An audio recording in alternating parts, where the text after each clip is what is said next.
झेप मराठी, आरसा महाराष्ट्राचा। आमदार पडळकरांविरोधात गुन्हा दाखल करण्याची मागणी। ख्रिश्चन समाजाची आक्रमक भूमिका। साक्रीत हजारो ख्रिश्चन बांधव एकवटले। भाजपाचे आमदार गोपीचंद पडळकर यांनी ख्रिश्चन धर्मगुरूंबद्दल चिथावणीखोर आणि अपमानास्पद वक्तव्य केल्याचा ख्रिश्चन बांधवांतर्फे तीव्र निषेध करण्यात आला। धुळे नंदुरबार जिल्ह्यातील हजारो ख्रिश्चन बांधवांनी एकत्र येऊन आमदार पडळकरांच्या विरोधात गुन्हा दाखल करून त्यांची आमदारकी तात्काळ रद्द करण्याची मागणी केली।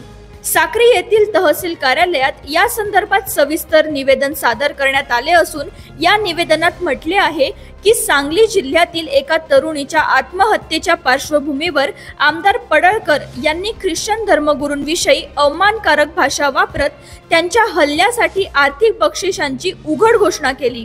इतक्यावरच न थांबता त्यांनी प्रभू येशू ख्रिस्तांविषयीही अपमानकारक वक्तव्य केले।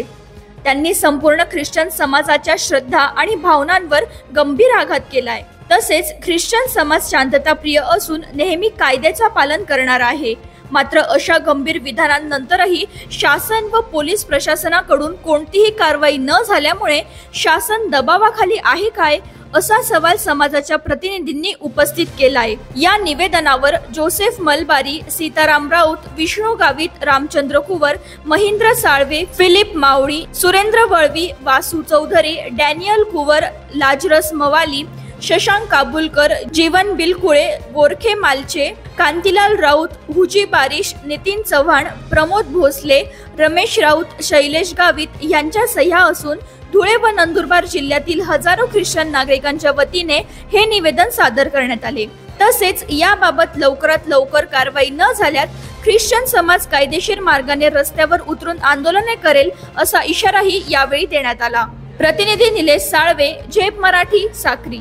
अशाच वेगळ्या आणि ताज्या बातम्यांसाठी पाहत रहा झेप मराठी, आरसा महाराष्ट्राचा।